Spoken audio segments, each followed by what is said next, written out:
Sometimes a student may take advantage of the opportunity to stretch their artistic and technical boundaries.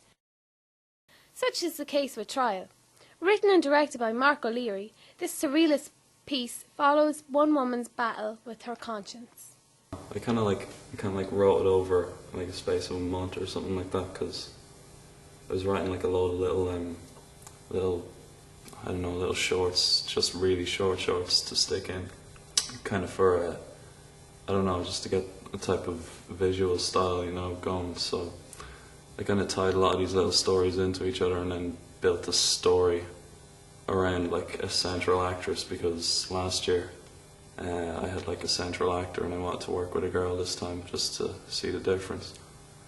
And I was kind of going through a lot of fights and stuff like that with my girlfriend, so I don't know, there was I said it was a bit of influence in that, the way I was thinking this way, that way, all over the place, and that's kind of the way the story goes. Plus a lot of David Lynch influence as well, because when you're kind of looking for a visual style, you got to get a bit of influence as well. I really just wanted to centre on Frances, I don't know, there's a lot of messages in there, like a lot of people would say, oh, it's probably just shot, if you know what I mean, to look nice or whatever, but when I was writing I wanted to get a bit more out of it than that, because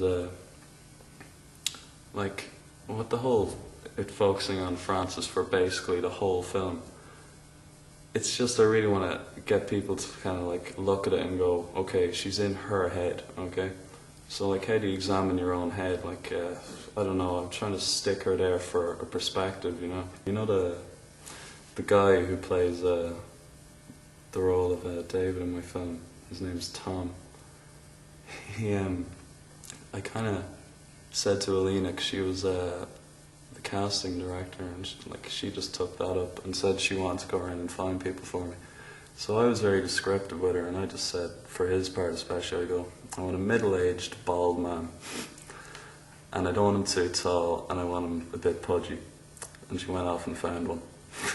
Every chance I got, in between classes, you come in early some days, when you're in at 11, you come in at 9, get 2 hours in. It's just any little bit of spare time, just went up to that editing room and just got it done. I'd say we were in there for about 3 weeks or something like that. Everyone just kind of got weirded out, but that's exactly what I wanted in a way, because it's I don't know, your mind functions on so many levels, and you try and stick that in a film and pull it off, and it's obviously going to be abstract, but everyone seemed to like the way it looked anyway, but no one seemed to. I want people to actually get into it a bit more, and maybe come up and ask me, what does that mean in reference to that, but I didn't get much of that.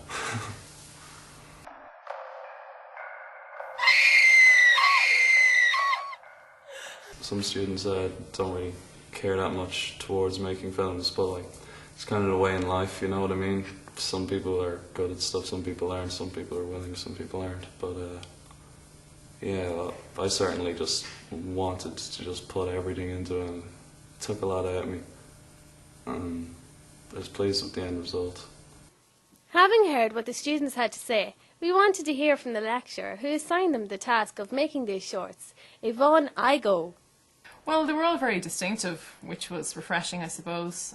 There's always a risk that students will wheel out the serial killer hiding in the backyard sort of screenplay, which tends to appear quite a lot.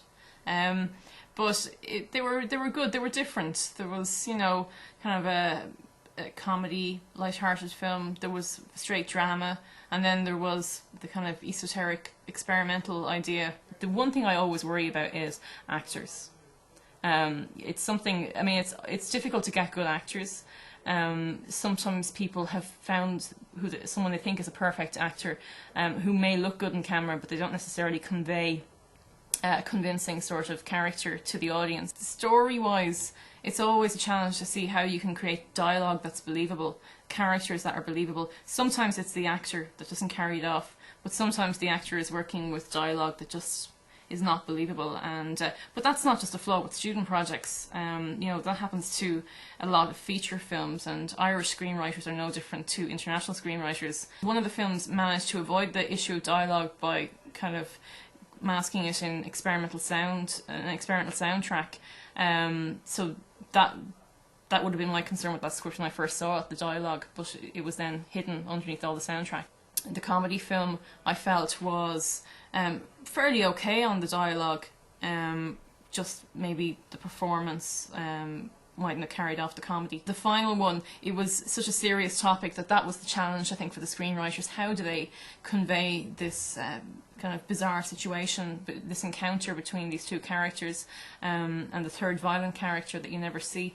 I think the dialogue may have been slightly weak in that one, in terms of, it sounded slightly soap opera-ish. But that's a danger with lots of writers, and I think that, you know, you don't sit down and go, oh, never make a film again. The point is, you learn from your mistakes. I wouldn't say any of the films were impeccable, but they all have their own appeal, and they're all learning curves for everyone, I think, involved, in terms of how to manage your team, how to manage your actors, and how to tell a story, you know, quite well. And I think most of the films manage to tell a story.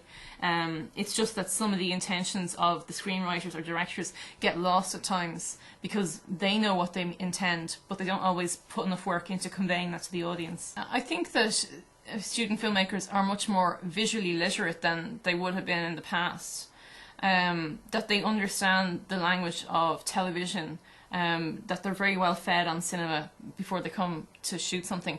So some of the students really have a very well defined sense of what they're trying to convey visually, and that's important, because in the past it might have been students who were more coming from a literature background, who were writers, and then were working in film because there was a way of getting their writing out there, but weren't necessarily ambitious in terms of conveying a story effectively through visual storytelling. So I'm confident in that sense. Working on a short film is a great experience, even if it goes terribly wrong, because you learn what you need to plan. You learn that sometimes you can't control everything that you wanted to control. Some students who sometimes take a back seat, sometimes hide or are shy, they find an opportunity to show they have skills, and they learn and they grow confidence. And I think that's the most important thing about working in the film crew and working on the shoot, that you learn you're a team, you're there to help one another, not there to be kind of snapping at one another all the time. There are times when, you know, nerves get frayed, you're trying to get that shot, the time is running out, but at the end of the day people can kind of sit back and go, we made this together and we're proud of it. And that's the main sort of aim, I think, of working on a short film, and to give people confidence, because at the end of the day the future of Irish cinema lies in people's own self-confidence and belief in their own work, and hopefully they get some of that through working on these films. We hope that what you have seen and heard has given you a better understanding of the highs and lows of student filmmaking. It is not our intention to dissuade anyone from making their own films, but rather remind you that sometimes making art is not as easy as it seems.